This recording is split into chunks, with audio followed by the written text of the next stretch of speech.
గాడిద మీద ఊరేగింపుని గురించి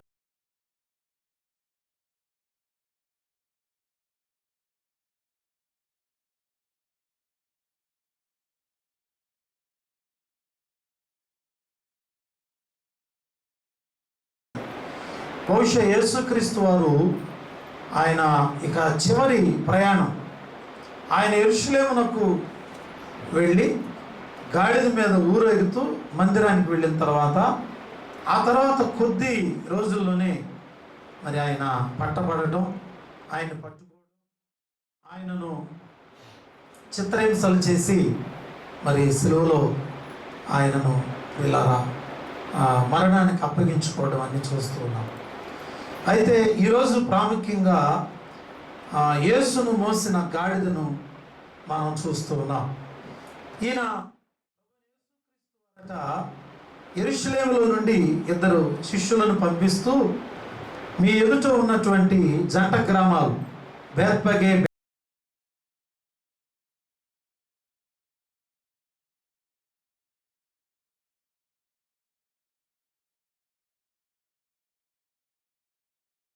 కనపడింది. దాన్ని విప్పి మీరు తీసుకురండి.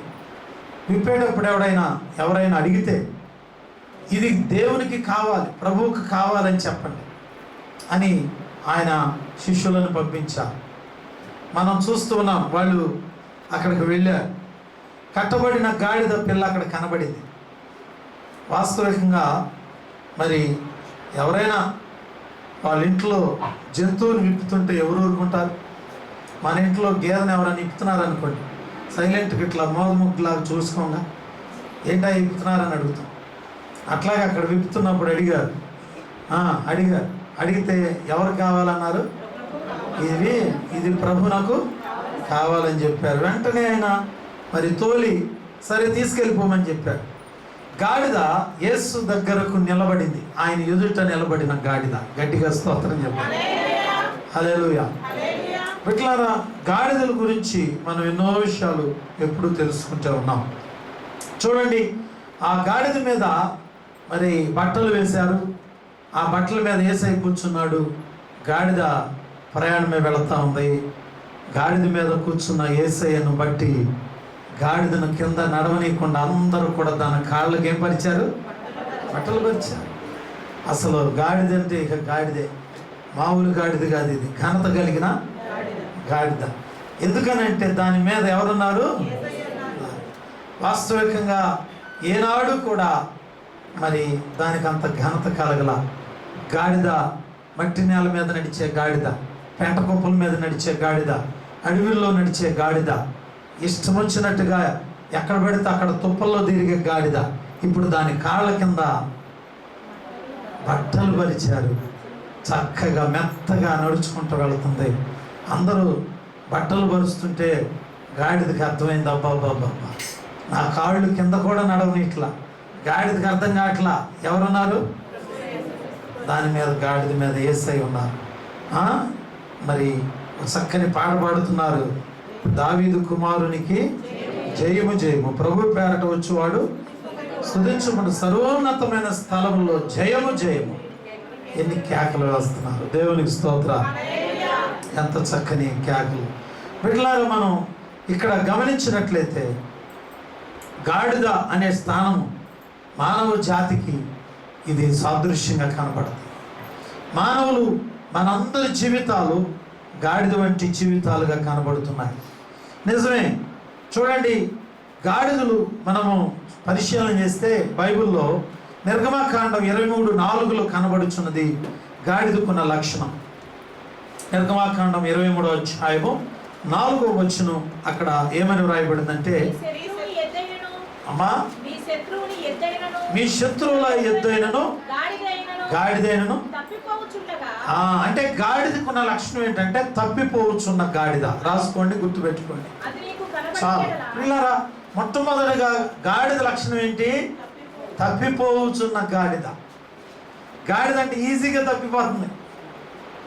అరే అసలు పాపం కొంచెం ముందుకెళ్ళి ఎక్కడికన్నా తోలికెళ్తే ఎడిపోతుందో తప్పిపోతుంది. తప్పిపోతున్న గాడిద. మనం కూడా చర్చిలో ఉన్నప్పుడు చక్కగా క్రమంగా ఉంటున్నామేమో, మరి ఇంటికి వెళ్ళిన తర్వాత లేక ఎక్కడికైనా ఊరు వెళుతున్నప్పుడు తప్పిపోతున్నావా? తప్పిపోతున్నాం అంటే ఊరు మర్చిపోవటం కాదు, తప్పిపోతాం అంటే దేవుని క్రమాన్ని మర్చిపోవడం, దేవుని యొక్క వాక్యాన్ని మర్చిపోవడం, దేవుడు మనకు చెప్పిన పరిశుద్ధమైన ఆ నడకను పోగొట్టుకోవడం. కనుక గాడిద తప్పిపోయే గాడిద. మనకు తప్పిపోయిన కుమారుడు కనపడుతున్నాడు. ఆయన ఊరు తెలుసు, వాళ్ళ నాన్న తెలుసు, వాళ్ళ అన్నయ్య గారు తెలుసు. కానీ ఆయనకి ఏంటంటే లగ్జరీగా బ్రతకడానికి డబ్బులన్నీ తీసుకుని దూరదేశం వెళ్ళిపోయారు. అక్కడికి వెళ్ళిన తర్వాత డబ్బులు అయిపోయిన దాకా స్నేహితులు ఉన్నారు, ఆనందంగా గడిపాడు. ఆయన అనుకుంటున్నాడు ఇదే నిజమైన జీవితం అనుకున్నాడు. తీరా చూస్తే నిజమైన జీవితం అది కాదు. డబ్బులున్నంతసేపు స్నేహితులు ఉన్నారు, ఆ తర్వాత అతడు డబ్బులన్నీ కోల్పోయిన తర్వాత ఆ స్నేహితులే అతన్ని విడిచి వెళ్ళిపోయారు. తీవ్రాఖరికి తన పరిస్థితి ఏమైందో తెలుసు. అతడు ఆకలి అవుతుండగా పందులు తినే పట్టు తినాల్సి వచ్చింది. బట్ల తప్పిపోయాడు. కుమారుడు మరి వెళ్ళిపోయిన దగ్గర నుంచి తండ్రి ప్రార్థన చేస్తూనే ఉన్నాడు, అయ్యో నా కుమారుడు ఎక్కడ కదా. వేదన నిజంగా తండ్రి అంట ప్రతిరోజు ప్రార్థన చేస్తూనే ఉన్నాడు,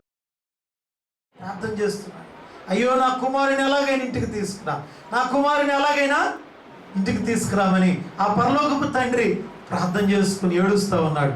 నిజమే, ఎక్కడ తప్పిపోయాడు తండ్రి, ఎక్కడ వెతకాలి, కానీ ప్రార్థన చేశాడు తండ్రి.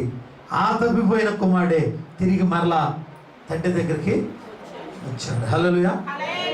అప్పుడప్పుడు మన పిల్లలు కూడా ఏదైనా ఒక మాట అంటే వెళ్ళిపోతూ ఉంటారు. మన కూతురు కూడా వెళ్ళిపోతూ ఉంటుంది. అప్పుడప్పుడు మనల్ని బెదిరిస్తూ ఉంటారు, నువ్వు గట్టిగా మాట్లాడితే నేను ఎటు వెళ్ళిపోతానో తెలియదు అంటారు కదా. హల్లెలూయా. వెళ్ళిపోతూ ఉంటారు. ఎక్కడికి వెళ్ళిపోతారు? ఏదో 2 రోజులు వెళ్ళిపోతారు. ఆ తర్వాత వాళ్ళకి టిఫిన్ ఇచ్చేవాడు కూడా ఉండడు. అప్పుడు తెలుస్తుంది, ఏంట్రా వచ్చేసేమని అడగాలి మనం. అప్పుడు వస్తాంలో ఏదో ఏం చేయమని అని అంటారు. తప్పిపోవటం ఈజీయే, కానీ తప్పిపోయిన తర్వాత జరిగే పరిణామాలు చాలా కష్టంగా ఉంటాయి. కనుక ఆవేశంతో నిర్ణయాలు తీసుకోవద్దు. చాలామంది భార్య భర్తలు కూడా ఏదైనా తగదు వచ్చింది నేను వెళ్ళిపోతున్నా అంటారు. వెళ్ళిపోతారు. వెళ్ళిపోయిన తర్వాత చేసేదేమో 2 రోజులు గట్టిగా పొళ్ళు బుగి మీద ఉంటారు. 3వ రోజునిక అక్కడ ఎవరు టిఫిన్ పెట్టేవాళ్ళు ఉండరు, భోజనం పెట్టేవాళ్ళు ఉండరు. ఆ తర్వాత వాళ్ళే భోజనం చేస్తారు. ఏమండి ఎక్కడున్నారు, వెళ్ళిపోయావుగా మళ్ళీ ఏంటనంటే వచ్చేస్తున్నా. హల్లెలూయా. భర్తలు కూడా వెళ్ళిపోతూ ఉంటారు భార్యను విడిచి కదా. కనుక ఇలా మనం తప్పిపోకూడదండి. మన ప్రేమ స్థిరముగా ఉండాలి. హల్లెలూయా. స్థిరముగా ఉండాలి, తప్పిపోవద్దు మనం. కనుక ఒకటి తప్పిపోతున్న గాడిద. గాడిదకు ఇంకో లక్షణం ఉంది. లూకా 14:5, లూకా సువార్త 14వ అధ్యాయము 5వ వచనం. 14వ అధ్యాయము మీలో ఎవని గాడిదైనను ఎద్దైనను అదుగో గుంటలో పడిన ఎడల చాలు. అంటే గాడిదకున్న ఇంకో లక్షణం ఏంటంటే గుంటలో పడిపోతుందంట. గుంటలో పడుతున్న గాడిద. చాలా మందికి తెలియదు. దావీదు అంటున్నాడు, జిగటగలిగిన దొంగూబులో నుండి, నాశనకరమైన గుంటలో నుండి ఆయన నన్ను పైకి లేవనెత్తి ఎక్కడ నిలబెట్టాడు? అమ్మా బండ మీద కదా. హల్లెలూయా. బండ మీద నిలబెట్టాడు. అందుకనే మనకంట తెలియకుండానే గుంటలో పడిపోతున్నాం. బైబిల్ అంటుంది, వేశ్య ఇరుకైన గుంట, లోతైన గొయ్యి, అందులో బుద్ధిహీనులు పడిపోతా ఉన్నారు. ఒక్కొక్క మనిషి ఒక్కొక్క విధానంలో పడిపోతున్నారు. కొంతమంది తెలియకుండా సిగరెట్లు అనే గుంటలో పడిపోతున్నారు, వేల రూపాయలు త్రాగుతున్నారు. కొంతమంది ప్రియులారా భయంకరమైన అప్పులూబిలో అనే గుంటలో పడిపోతున్నారు. కొంతమంది తెలియకుండానే సోమరితనం అనే గుంటలో పడిపోతున్నారు. సోమరితనం అనే గుంట. ఏ గుంటలో ఉన్నాం? మన పరిస్థితి ఏంటి? కనుక గాడిదకున్న లక్షణం ఏంటంటే అది గుంటలో పడిపోతా ఉంది. మన ఇల్లు గుంటలో ఉందా? గుంటలో ఉందంటే మనం కట్టుకున్న ఇళ్ల స్థలం గురించి కాదు మాట్లాడేది, మన యొక్క హృదయం. బిడ్డలారా, బైబిల్లో మనం చూస్తే ఒక జోనాతాన్ కుమారుడు కుంటివాడు లోదెబార్ అనే దీవిలో ఉన్నాడు. ఆ యొక్క మెఫీబోషెత్ ఎక్కడున్నాడట? లోదెబార్. అక్కడ అది లోతైన గుంట. అలాంటి గుంటలో నుంచి దావీదు బయటికి తీశాడు. గట్టిగా స్తోత్రం చెప్పండి. కనుక దేవుని బిడ్డలారా, గాడిద ఒకటి తప్పిపోయే గాడిద, రెండోది గుంటలో పడిపోయే గాడిద. గుంటలో పడిపోతుంది. మన పిల్లలు, చిన్న పిల్లలు, యవనస్తులు, మీరు జాగ్రత్త గమనించాలి, లేకపోతే వాళ్ళు గుంటలో పడిపోతారు. చాలామంది ఈరోజున సెల్ ఫోన్లో పేకాట ఆడుతున్నారు. సెల్ ఫోన్లో ఏదో రకరకాల గేమ్స్ ఉన్నాయి. మరి కొంతమంది ఆ యొక్క సెల్ ఫోన్ అనే గుంట ద్వారా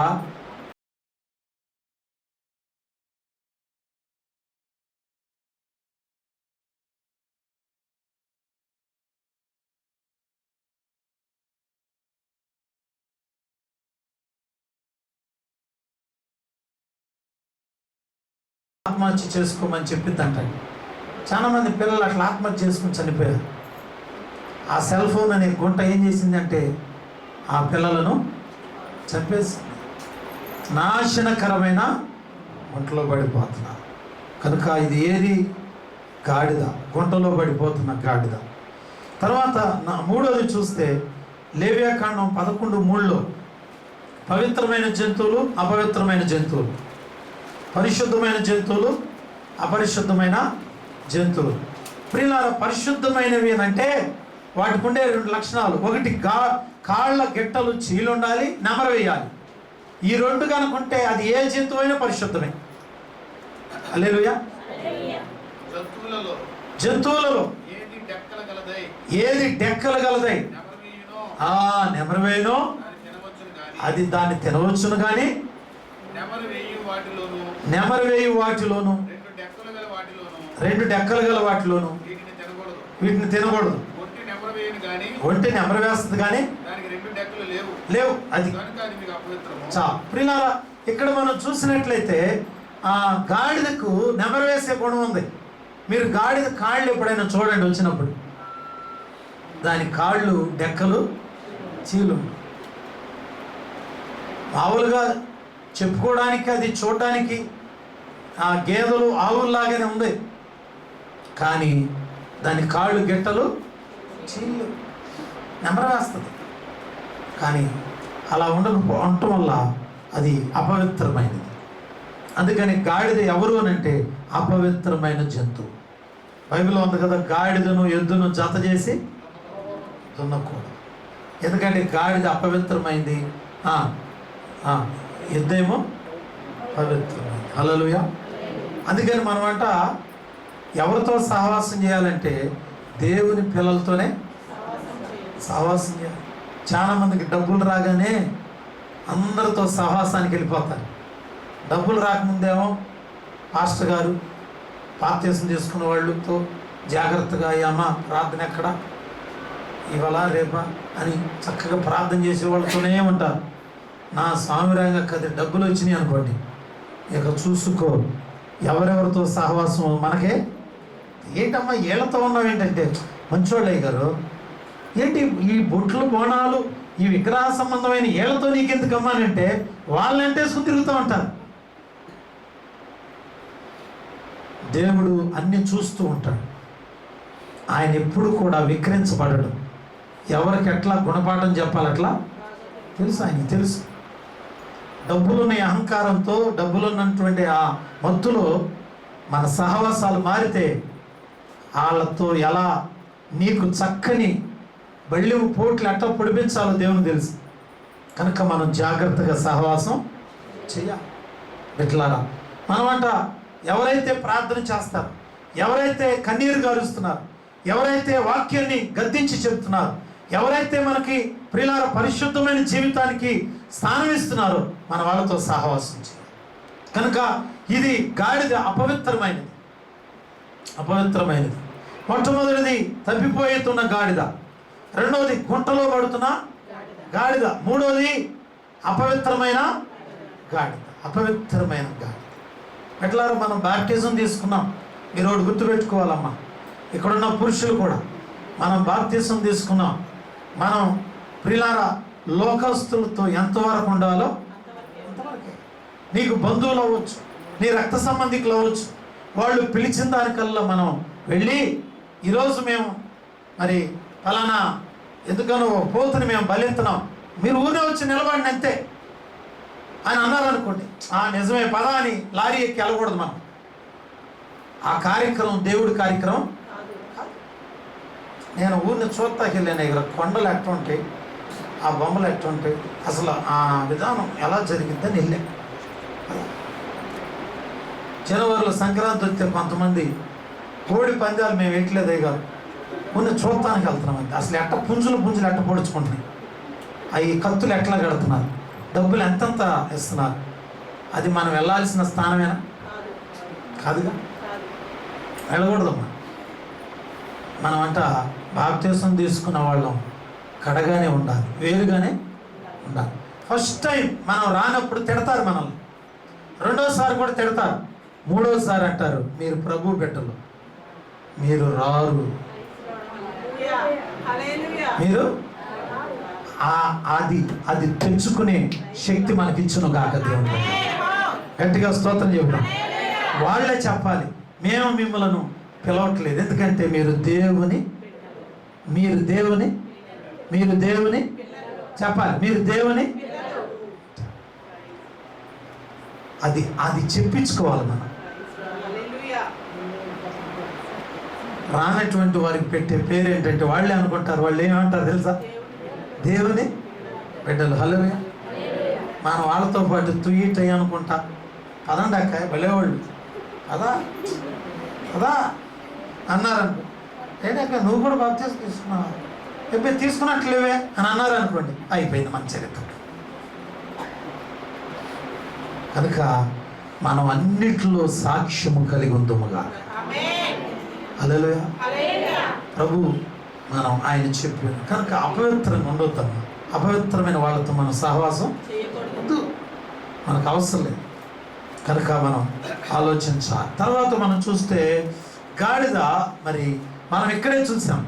మరి ఇక్కడ మార్కు సువార్త 11వ అధ్యాయం 4-5 వచనాల్లో 11:4-5 వారు వెళ్ళగా వీధిలో ఇంటి బయట తలవాగిట కట్టబడిన గాడిద పిల్ల. దేవుని స్తోత్రం. 4వది కట్టబడిన గాడిద. ఏం గాడిదమ్మా? కట్టబడిన గాడిద. గాడిదకున్న లక్షణం ఇది, కట్టబడుతున్నది. కట్టబడిన గాడిద. కట్టేశారు, ఇక దాని చుట్టే తిరుగుతూ ఉంది. బిడ్డలారా, మనం కూడానట మరి ఏ పాపానికి కట్టబడ్డామో తన చుట్టూ తిరుగుతూనే ఉన్నారు. ఏ అపవిత్రమైన రిలేషన్ లేకపోతే ఏ అపవిత్రమైనటువంటి సహవాసం నిన్ను కట్టివేసింది. బిడ్డలారా, చాలా జాగ్రత్తగా ఉండవలసిన వారు ఉన్నారు. కొంతమంది ఏదైతే మానుకున్నారో దాని చుట్టూ తిరుగుతున్నారు. వద్దండి, మన వాళ్ళతో సహవాసం చేయకూడదు. చూడండి, సంసోను తిమ్నాత్కు వెళ్ళాడు, అక్కడే తిరుగుతూ ఉన్నాడు. తిమ్నాత్ నుంచి సూరైకునకు వెళ్ళాడు, అది లోయ. అక్కడ ఒక స్త్రీ దగ్గర కట్టబడ్డాడు, ఆమె దగ్గరే తిరుగుతున్నాడు. ఆయన అంతకుముందు ఎక్కడికి వెళితే అక్కడ ప్రార్థన చేసుకుని యుద్ధాలు చేశాడు. 1000 మందిని చంపాడు, సింహాన్ని చంపాడు, నక్కలను పట్టుకున్నాడు, ఫిలిస్తీన్లను భయపెట్టాడు. 1000 మంది కాదు, ఎంతమంది వచ్చినా గడగడ వణికారు. కానీ ఎప్పుడైతే ఒక స్త్రీ దగ్గర కట్టబడ్డాడో, వేశ్య దగ్గర అతడు కట్టబడ్డాడో, అతడు పిల్లరా బలహీనమైపోతా ఉన్నాడు. నిజమే, మనం కూడా నిన్ను ఏది కట్టేసింది? నిన్ను సెల్ ఫోనా, ఒక సినిమానా, లేకపోతే ఒక అసహ్యమైనటువంటి త్రాగుబోతనమా, లేకపోతే ఒక సిగరెటా, లేకపోతే ఏదైనా ఒక రాంగ్ రిలేషన్, లేకపోతే ఏదైనా ఒక అపవిత్రమైన కార్యం నిన్ను కట్టి తిప్పుతుందా? అక్కడే ఎందుకు తిరుగుతున్నావు? అక్కడే ఎందుకుంటున్నావు? బిడ్డలారా, మానవరీత్యా ఎవరికైనా ఏదో ఒక రకంగా ఏదో ఒక ప్రియులారా అవకాశం దొరికినప్పుడు ఒకవేళ మనమంతా ఒక బలహీనమైన పరిస్థితి ఏర్పడితే వెంటనే మనం బయటకు వచ్చేయాలి. పందికి గొర్రెకున్న లక్షణం ఇదే. పంది బురద కనబడితే అక్కడే చక్కగా అలాగే పండుకుని దానిలోనే హాయిగా నిద్రపోతూ ఉంటుంది. కానీ గొర్రె బురదలో పడితే అది 5 నిమిషాలు కూడా ఉండలేదు, వెంటనే బయటికి వచ్చేస్తుంది. గబగబా వెళ్ళి కడుక్కుంటుంది దాని పాదములు. జింక బెస్ట్ ఎగ్జాంపుల్. జింక కానీ దుప్పి కానట మీరు దాన్ని పరిశీలించింది, ఉండేది అడవిలోనే. ప్రియులారా, అన్ని జంతువులకి దుమ్మి, ధూళి, మట్టి, బురద అన్నీ అంటుతాయి. కానీ జింకను మనం చూస్తే అరికాలు మొదలుకుని దాని యొక్క నడినెత్తి వరకు ఏసమంత కూడా ఎక్కడ బురద అంటనే ఉంది. అది ఎప్పటికప్పుడట ప్రవహించుచున్న జలాల దగ్గరికి వెళ్ళి తన శరీరాన్ని ఎప్పటికప్పుడు శుభ్రంగా కడుక్కుంటుంది. దాని కాళ్ళు కూడా శుభ్రంగా ఉంచుకుంటుంది. హల్లెలూయా. అందుకని దయవచ్చున్న దుప్పి నీటి వాగుల కొరకు ఆశపడుతున్నట్లు దేవా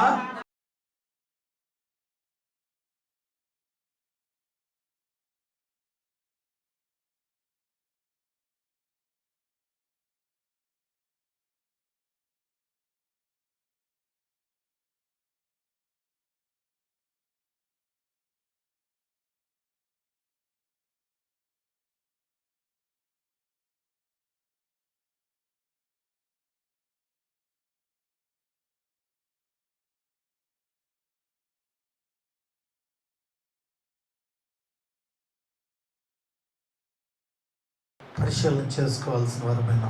అందుకని మనం గమనించినట్లయితే ఇది కట్టబడిన గాడిద. అంత మాత్రమే కాదు, అది ఎక్కడ కట్టేయబడిందంటే చాలా విచిత్రం. వీధిలో ఇంటి బయట తలవాకిట కట్టబడినది.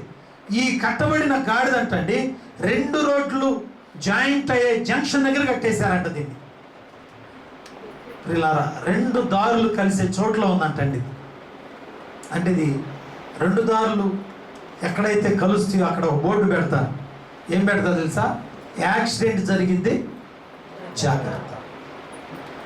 నార్మల్గా వెళుతున్నప్పుడు పెట్టరు ఈ బోర్డు. ఎక్కడైతే జంక్షన్ వస్తుందో వై జంక్షన్ అక్కడ పెడతారు, మీరు చూసి వెళ్ళాలి, లేకపోతే ఏం జరిగింది యాక్సిడెంట్. మనం ఇటు వెళ్తున్నాం, అటు నుంచి ఇంకోటి రావచ్చు. అలాంటి జంక్షన్ పాయింట్లో ఈ గాడిదని కట్టేశారు. అంటే 2 దారుల మధ్య ఉంది, 2 దారుల మధ్య ఉంది. ఇది 2 రకాలైన మనస్తత్వం కలిగింది. ప్రియులారా, ఇది కంచరగాడిద వంటి స్వభావం కలిగినది. 2వ సమూయేలు గ్రంథం 18:9 ఉంటుంది. ఒక గాడిద కనపడుతుంది, ఒక ఆయన్ని తీసుకెళ్తుంది. చూడండి 2వ సమూయేలు గ్రంథం ప్రియులారా చూడాలి, 18వ అధ్యాయం 9వ వచనం.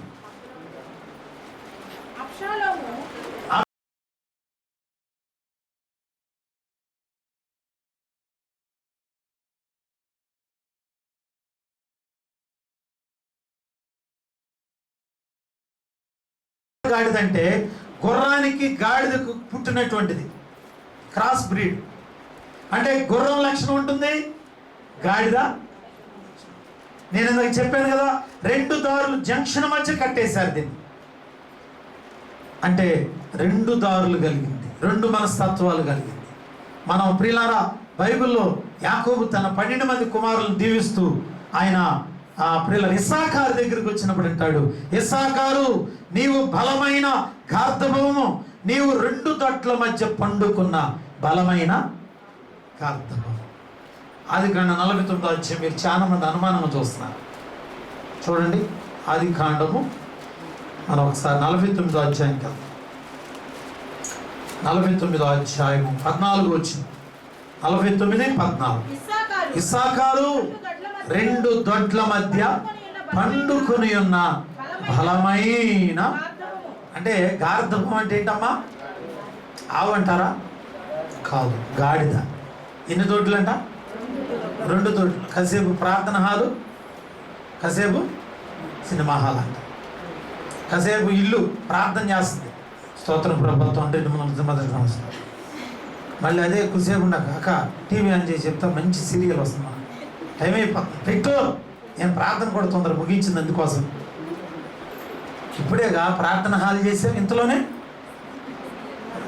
టైం అయిపోతుంది, నువ్వు తొందర పెట్టాలి, కరెంట్ పోవాలి అవసరం. ఆ టైం ఇక ఎక్కడ లేని పుస్తకాల్లో ఉన్నాయని చెబుతాను. ఏమిటి అంటే కొద్దిసేపు నీ ఇల్లుని కొద్దిసేపు ప్రార్థన హాల్ చేసింది నువ్వే, దాన్ని అమ్మా సినిమా హాల్ చేసింది కూడా అది. ఇలా చేసేవాళ్ళు ఏమంటారంటే ఇప్పుడే మనం విన్నాం ఏంటంటే 2 దొడ్ల మధ్య పండుకున్న గాడిద, గార్ధపం. చక్కని గౌరవప్రదమైన భాష మాట్లాడారు. 2 దొడ్ల మధ్య పండుకున్న గార్ధం అంటే 2 రకాల మనసులు, 2 రకాల ఆలోచనలు, కాసేపు అటు కాసేపు ఇటు. అందుకని మనం అలా ఉండకూడదు. చూడండి ఈ విధంగా మనకు కనబడుతున్నారు. కనుక బిడ్డలారా, మనం గాడిద అనగానే తప్పిపోయిన గాడిద, రెండోది అపవిత్రమైన గాడిద, గుంటలో పడే గాడిద, అలాగే కట్టబడిన గాడిద, అలాగే 2 దొడ్ల మధ్య పండుకునే గాడిద. 2 లక్షణాలు. ఇలాంటి గాడిద, ఇలాంటి లక్షణాలు కలిగిన గాడిద. మనం ఇప్పుడు ఇక మార్కు సువార్త 11వ అధ్యాయానికి వచ్చేద్దాం. ఇలాంటి లక్షణాలు కలిగిన గాడిదను ఎవరు కోరుకున్నారమ్మా? గట్టిగా స్తోత్రం చెప్పాలి. హల్లెలూయా. ఎవరు కోరుకున్నారు? యేసయ్య. దేవునికి స్తోత్రం. ఎవరైనా అడిగితే చెప్పండి, ఇది ఎవరికి కావాలి? ప్రభువుకి కావాలి. ఇలాంటి లక్షణాలను మనల్ని ప్రభు అంటున్నాడు, నాకు కావాలి మీరు, నేను కోరుకున్నాను, నేను ఇష్టపడుతున్నాను, నేను మార్చుకోవాలనుకుంటున్నాను, నేను వీళ్ళకి విలువ ఇవ్వాలనుకుంటున్నాను అని ప్రభు మనకు ఈ వర్తమానం ద్వారా తెలియజేస్తాం. బిడ్డలారా, నిజమే, ఒకవేళ ఇలాంటి పరిస్థితుల్లో నేను మీరు అందరూ ఉండవచ్చు. దేవుని బిడ్డలారా, ప్రభు సన్నిధిలో మనం తగ్గించుకుని ఈరోజు ప్రభువా అలాంటి నన్ను కోరుకున్నావు, నా ద్వారా ఒక పాట పాడించుకుంటున్నావు, నా ద్వారా ఒక వాక్యం చదివించుకుంటున్నావు, నా ద్వారా వంటలు చేయించుకుంటున్నావు, నా ద్వారా ఒక చిన్న సౌండ్ సిస్టమ్ పెట్టిస్తున్నావు, ఇలాంటి గాడిద ద్వారా సాపలు వేయించుకుంటున్నావు, ఇలాంటి గాడిద ద్వారా కుర్చీలు వేయించుకుంటున్నావు, ఇలాంటి గాడిద ద్వారా ఏదో ఒక పని చేయించుకుంటున్నావు అయ్యా. కనుక నేను ఎంతో రుణపడి ఉన్నాను ప్రభువా. నా అలాంటి పనికిరాని వాళ్ళు నీకు కావాలని కోరుకున్నావు ప్రభువా. యేసయ్యకి ఆయన గట ఎవరైతే బలహీనంగా ఉన్నారు, ఎవరైతే పాపులుగా ఉన్నారు, ఎవరైతే ప్రజల చేత తృణీకరించబడుతున్నారో అలాంటి వారందరిని ఆయన కోరుకుంటున్నాడు. దేవుని బిడ్డలారా, హల్లెలూయా. ఆయన అంటున్నాడు, ప్రయాసపడి భారం మోస్తున్న సమస్త జనులారా నా యొద్దకు రండి, నేను మీకు మోస్తున్న గాడిదలు భారభరితంగా మోస్తున్నాయి, ఇష్టం వచ్చినట్టు మోస్తున్నాయి. దేవుని బిడ్డలారా, గాడిద దేవుడట గాడిదకి జ్ఞానం ఇస్తానంటున్నాడు, గాడిదకి తెలివినిస్తానంటున్నాడు. ఒక యజమానుడు దుబాయ్లో పద్దాక ఇసుక ఉప్పు బస్తాలు మోపిస్తున్నాడంటండి. గాడిదని మోపిస్తూ ఉన్నాడు. చిన్న కాలువ ఒకటి దాటాల్సి వస్తుంది. ఇట్లా ఉప్పు బస్తాలు దాన్ని ఎట్టగైనా కొట్టి మోపిస్తున్నాడు. ఆలోచించింది, ఈయన దగ్గర మనం పని చేయలేమనుకుంది. ఉప్పు బస్తాలు 2 అటు ఇటు ఈపికి చక్కగా వేసాడు. చక్కగా నదిలో దాటెత్తా ఉండగా మధ్యలోకి వెళ్ళిన తర్వాత డాముని కిందకి ఏమైపోద్ది, ఉప్పు దర్భముడి కింద అట పడుకునేప్పటికి ఉప్పు బస్తాలన్నీ మొత్తం రసం అయిపోయాక తీరా లేచి చూస్తే 2 పరదాలు తేలిపడి పరదాలు కనపడతాయి. దేవునికి స్తోత్రం. వీళ్ళారా, మన జీవితంలో కూడా భారాలు మోస్తూ ఉంటే దేవుడు మనకు జ్ఞానం ఇస్తాడు. ఆ భారాన్ని ఎట్ట పోగొట్టాలి ఆయనకు బాగా తెలుసు. కనుక ఆయన వైపు మనం తిరిగితే ఆయన విడుదల కలిగిస్తానంటున్నాడు. హల్లెలూయా. కనుక యేసుక్రీస్తు వారు ఆ గాడిదను తీసుకొచ్చి ఆ శిష్యులిద్దరూ తీసుకొచ్చి ఆయనకి ఇస్తే వీళ్ళారా ఆ యొక్క గాడిద మీద బట్టలు పరిచారు. ఏం పరిచారమ్మా? బట్టలు పరిచారు. చూడండి, నా సన్మానం చేశారు మాకు, అవునా? గాడిద లాంటి నాకు నా భార్యకి ఏంటి చక్కని ప్రియులారా కదా శాలువా కప్పారు. నిజమే, విలువ లేని గాడిదలకి దేవుడు ఘనత అనే వస్త్రాలు వేస్తున్నాడు. దేవునికి స్తోత్రం. ఎందుకంటే యేసయ్య ఉన్నబట్టే మనందరినీ ఎక్కడికి వెళ్ళినా రండి సిస్టర్, రండి బ్రదర్ అని మనలను వాళ్ళ ఇళ్లలో చేర్చుకుంటున్నారు, ఆహ్వానిస్తున్నారు. మరి వాళ్ళు వందనాలు చెప్పి వాళ్ళు లోపల దాచుకున్నటువంటి జ్యూసులు, తెచ్చుకున్న అరటికాయలు, తయారు చేసుకున్న అప్పడాలు పప్పడాలు మరీ దాసిని కూడా ఇస్తున్నారు మనకి. ఎంత ఘనత! హల్లెలూయా. మనం చుట్టాలు మనమ్మ కాదు. ఎవరున్నారు? సిస్టర్ మీరు ప్రార్థన, మేమే ప్రార్థన, రండి మన ఇంటికి రండి. హల్లెలూయా. దేవుని బట్టి, దేవుని బట్టి మరి ఎక్కడికైనా మీటింగ్లకు వెళ్తా ఉంటే మరి నిజంగా ఎంత ప్రేమ, వాళ్ళు ఎవరో మనకు తెలియదు, కానీ వాళ్ళు చూసే ప్రేమ ఎంత ఘనతగా ఉంటుందో మా అవన్నీ చూసినప్పుడు ఈ గాడిద యేసయ్య కోరుకున్న గాడిద కనుక ఎవరైతే యేసుక్రీస్తుని ఇలా కలిగి బ్రతుకుతారో మనకు ఘనత రాబోతా ఉంది. ఆయన అన్ని స్థలాల్లో నీకు దేవుడు ఘనతనే ఇవ్వబోతున్నాడు. నీ బంధువుల దగ్గర ఒకవేళ నీకు విలువ ఇవ్వకపోవచ్చేమో, కానీ బయట మాత్రం నిన్ను దేవుడు ఘనంగా ఉంచబోతున్నాడు. దేవుడు హల్లెలూయా. కనుక మరి గాడిద పిల్ల యొద్దకు ప్రభుని తోడుకొచ్చు, ఆ యొక్క గాడిదను ప్రభు దగ్గర తోడుకొచ్చారు. ఇప్పుడు ఎవరి దగ్గరకు వచ్చిందంటే యేసు దగ్గర నిలబడిన గాడిద. ఎవరి దగ్గరమ్మా? యేసయ్య దగ్గర. అంతకుముందు ఎక్కడో 2 దోడుల మధ్య ఉంది, ఎక్కడో అడవిలో ఉన్నట్టు ఉంది, ఎక్కడో పాడైపోయినట్టుగా ఉంది. కానీ ఇప్పుడు ఎవరి దగ్గరకు వచ్చింది? యేసయ్య దగ్గర. మనం ప్రతి ఆదివారం, ప్రతి సోమవారం, ప్రతి మంగళవారం, ప్రతిరోజు యేసయ్య దగ్గరికి రావాలి. యేసయ్య దగ్గరికి వస్తే నీకు బట్టలు పరిచి ఘనతనిస్తాడు దేవుడు. హల్లెలూయా. ప్రియులారా, ఎప్పుడైతే బట్టలు వేశారో ఆయన దాని మీద కూర్చున్నాడు. యేసయ్య కూర్చున్న కాడి నుంచి ఇక గాడిద లెవెలు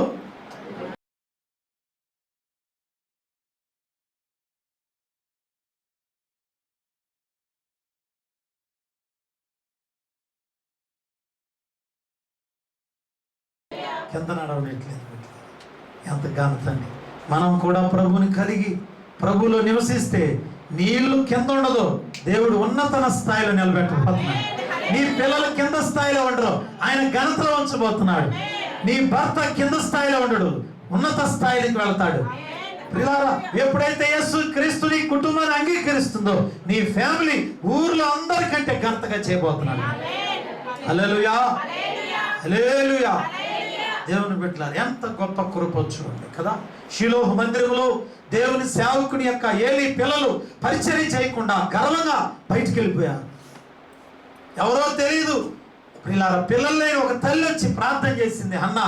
ఆమెకు పిల్లల యొక్క గొడ్రెళ్ళనంటే ఆ యొక్క దేవుడు ఆమె గర్భం తెరిచి ఆ పిల్లోడిని ఇస్తే ఆ పిల్లోడిని లేకలేక పుట్టిన పిల్లోడిని తీసుకొచ్చి మందిరంలో వదిలిపెడితే ఆ చిన్న పిల్లోడిని ఆవిడందయ్యా నీకు ఇష్టం వచ్చిన పని చేయించుకో, నీకు ఇష్టం వచ్చిన కష్టం చేయించుకో, నేను మాట్లాడినయ్యా, ఇతడు నా పిల్లోడు కాదు, అతడు దేవుని.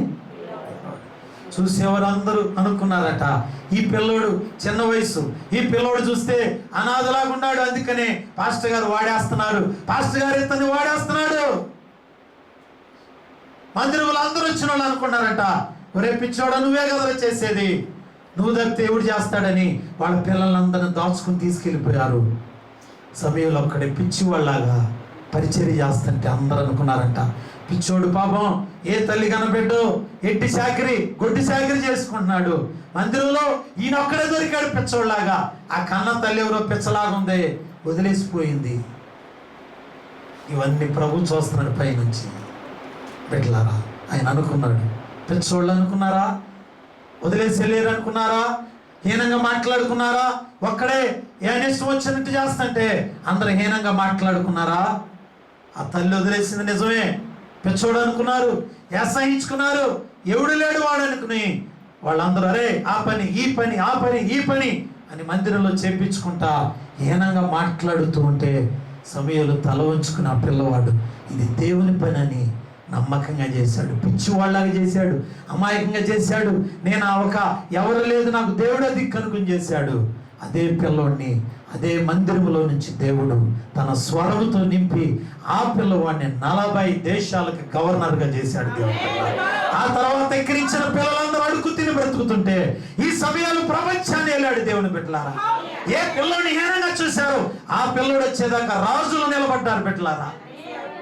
అప్పుడు అర్థమైంది, పరిచర్య చేసే వాళ్ళ నుంచే దేవుడు ప్రవక్తలను బయటికి తీసుకుపోతున్నాడు. మీ పిల్లలను కూడా దాచుకోమాకండి. చెప్పండి, రే దేవుని పని చేయరా, బాగుపడతావు బాబు.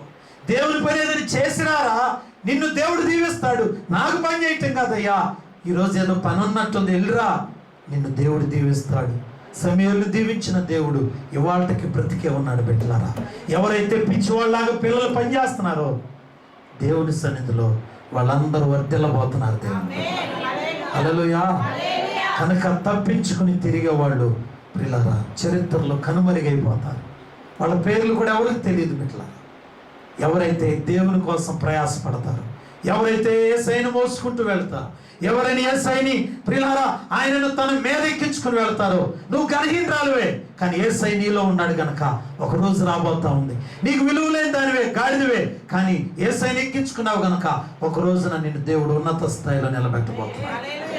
నాకు ఈ చదువు ఉంది, నేను ఇంత ఉద్యోగస్తుని, నేను పలానా వాడిని, నేను పలానా అబ్బాయి, మా అమ్మ మా నాన్న కోటీశ్వరులు, లేకపోతే నేను పలానా వాడిని అని అనుకున్న వాళ్ళు ఒక రోజున కనుమరుగైపోతారు, దేనికి పనికిరా ప్రియులారా. కానీ ఎవరైతే దేవుని కోసం గాడిదలాగా సేకరి చేస్తామో నా ప్రభు ఆ బిడ్డల్ని యెరూషలేము తీసుకెళ్తాడు బిడ్డలారా. వాళ్ళని దీవించబోతున్నాడు పిల్లల్ని. కనుక ఎలా ఉన్నారు, ఏం మోస్తున్నావు? ఇప్పుడు చూస్తున్నా నీ కుటుంబం కోసమే, నీ పిల్లల కోసమే. 24 గంటలు నేను ఎట్లా ఆస్తి సంపాదించాను, నా బిడ్డకి ఇంకా ఎన్ని తేవాలి, నా బిడ్డకి ఇంకెన్ని ఉంగరాలు కొనా, నా బిడ్డకి ఇంకా ఇళ్ళ స్థలాలు, ఇదే సేకరి, నీ సేకరి. ఎవరైనా ఒక్కళ్ళైనా దేవుణ్ణి మోసుకుని వెళ్ళడానికి నా బిడ్డలు కావాలి. నా బిడ్డలు ఒక బాక్స్ మోస్తుంటే మీరు సంతోషపడండి, నా బిడ్డ మందసం మోస్తున్నాడు. ఎవరైనా నీ బిడ్డ సాపలు మోస్తుండే సంతోషపడండి, నా బిడ్డ మందసం మోస్తున్నాడు. ఒక రోజున ఈ సాపలు మోసిన నా కొడుకే బిడ్డలారా కిరీటాన్ని మోయిపోతున్నాడు దేవుడు. హల్లెలూయా. కనుక పాస్టర్ గారి పిల్లలే కానీ దేవుడు శపించాడు. పాస్టర్ గారి పిల్లోడు కాకపోయినా సమయంలో దేవుడు ఏం చేశాడమ్మా, దేవునికి ఆ పాస్టర్ పిల్లలు, ఈ పాటలు పాడేవాళ్ళ పిల్లలు, వాక్యం చెప్పేవాళ్ళ పిల్లలు ఆయన చూడండి. ఆయన ఏ పిల్లలైతే తగ్గించుకుంటారో ఆ పిల్లల్ని దేవుడు చేస్తాడంతే. ఆయన దగ్గర ఉన్న లక్షణం అంతే దేవుని బిడ్డలను. హల్లెలూయా. కనుక ఆయన పరిచర్య చేసేవారిని పరిచారకులను చేసేవారుగా, ప్రవక్తలుగా, దేశ నాయకులుగా చేయబోతున్నాడు బిడ్డలు. ఆమేన్. హల్లెలూయా. కనుక ఈ రోజున మనం ప్రభువును మోసే గాడిదగా ఉన్నాం. నిజమే, ఈ గాడిద ఘనతగా ఉన్నతమైన స్థాయిలో ప్రభువును మోసుకుంటూ వెళ్ళింది. తీరా గాడిదను బిడ్డలారా ఆ ప్రభు కూర్చున్నటువంటి ఆయన ఎక్కడికి తీసుకెళ్ళాడు అని అంటే యెరూషలేమునకు తీసుకెళ్ళాడు. లేకపోతే గాడిద వెళ్ళగలిగింది యెరూషలేము వెళ్ళలేదమ్మ, ఎక్కడో ఉంది. బేతనీలో కట్టబడింది. అలాంటి గాడిదను ఎక్కడ తీసుకెళ్ళాడంటే పరిశుద్ధ స్థలమైన యెరూషలేము. మనం కూడా ప్రభువును మోస్తే కరెక్ట్గా ఎక్కడికి వెళ్ళాలో అక్కడికి వెళ్ళగలుగుతాం. లేదు కాదు కూడదంటే మన దారి తప్పిపోద్ది, గమ్యం తప్పిపోద్ది, మన బ్రతుకులు చిందరవందరైపోతాయి. యేసును మోసే గాడిదలుగా మనందరం ముందుముగా ప్రార్థన చేసుకున్నాం. ప్రార్థన చేసుకున్నాం. స్తోత్రాలు నాయన.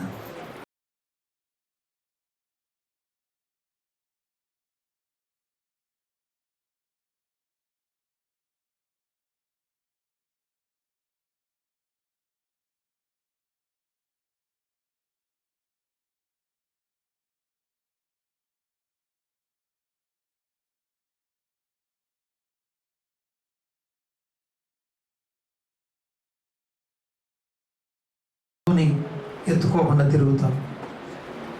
అయ్యా ఫలానా చోట మీటింగ్ ఉంది, మనం బరువుని ఎత్తుకుని వెళ్ళాలి. దేవుని పని ఏదైనా భుజాల మీద ఎత్తుకుని వెళదాం. ఎంతమంది మీలో నిజంగా లోపడతారమ్మా? నీ బిడ్డల్ని ప్రభు కోసం వాడతావా? ప్రభు పని నీ భుజాలు, నీ పిల్లల భుజాల మీద ఎత్తుకోగలుగుతారా? బిడ్డలారా, విలువ లేని గాడిదలుగా ఉండొద్దు. మనం ప్రభుని మోసే గాడిదలుగా ఉండాలి. అయ్యా ఈనాళ్ళు నా జీవితం అంతా కూడా ప్రభు సుఖం లేదయ్యా, ప్రయాసే ప్రయాసే ప్రయాసే ప్రయాసే. నాకు ప్రార్థనకి వెళ్ళటానికి వీలు లేకుండా ప్రయాస. చుట్టాలు భారం అయిపోయారు, నీ అప్పులు భారం అయిపోయాయి, నీవు కొనాల్సినవి కొనాలని భారం చేసుకుంటున్నావు. ఇంకెన్నాళ్ళమ్మా, ఇంకెన్నాళ్ళు సహోదరుడా? ప్రభు కోసం ఇప్పుడు బ్రతుకుతాం. ఏదైనా ఒక పని చేద్దాం. దైవజనులా, అయ్యా ఈ బరువు నాకెత్త, అయ్యా నేను చేస్తాను అని ఎప్పుడు అనగలుగుతా? బిడ్డలారా, కొన్ని గాడిదలు తప్పిపోతా ఉన్నాయి, కొన్ని గాడిదలు గుంటలు దిగిపోయాయి, ఇరుక్కుపోయి బయటికి రాలేకపోతున్నాయి. ఏ గుంట నిన్ను పట్టింది? ఏ గుంటలో నీ కాళ్ళు జారిపోయాయి, బయటికి రాలేకపోతున్నావు. ఒడ్డు నుండి ప్రభు ఏడుస్తున్నా, ఇంకా ఎంతకాలం ఈ గుంటలో ఉంటావు? ఈ అపవిత్రమైన గుంట, ఈ దరిద్రపు గుంట, ఎన్నాళ్ళు ఈ యొక్క సినిమాలనే గుంట, భూతులనే గుంట, ఎన్నాళ్ళు బ్రతుకుతావు? మార్పు చెందవా? బయటికి రమ్మంటున్నాడు ప్రభు. బయటికి తిన్నా. అయ్యా, ఎన్నాళ్ళు నేను ఈ అవమానం అనే గుంటలో ఉంటాను.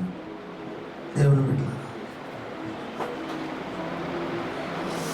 కట్టబడిన గాడిద, తప్పిపోతున్న గాడిద, రెండు దొడ్ల మధ్య పండుకున్న గాడిద, రెండు రకాల మనసు, రెండు రకాల తలంపులు, రెండు రకాల ఆలోచనల మధ్య, రెండు రకాల మధ్య ఆలోచన ఉంటాం. ప్రార్థన చేస్తూ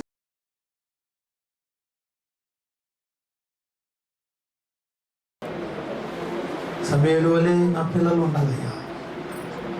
మనమమ్మా దయచేసి ప్రభుత్వం పరిశుద్ధ ప్రేమలు ఇదిగోనైనా గాడిదను గురించి మాకు తెలియజేస్తాం. అపవిత్రమైనది, కట్టబడినది అయ్యా, తప్పిపోవునది, రెండు దొడ్ల మధ్య పండు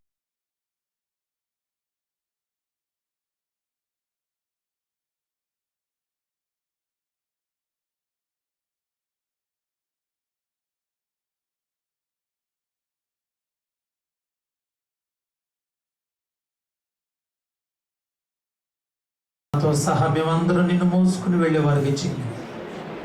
అయ్యా, ఈ లోకములు ఎన్నో భారాలు మోసి మోసి చికాకు పడుతుంది నాయన.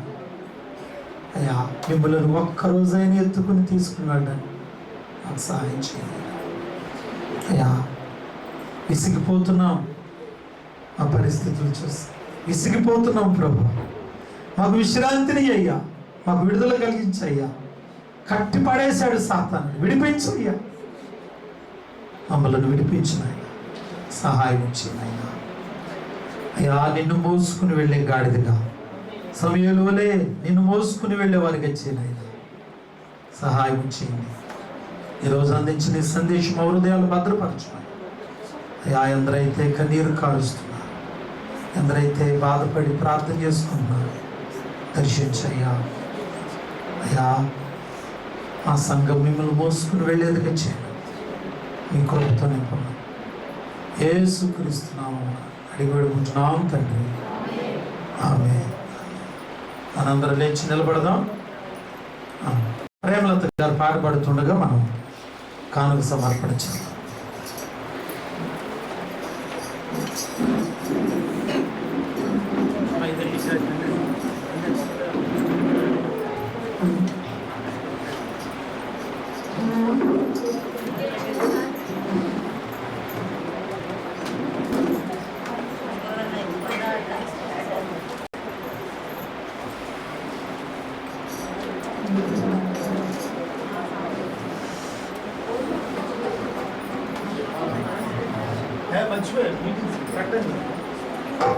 హల్లెలూయా. కరములు చాపి స్వరములు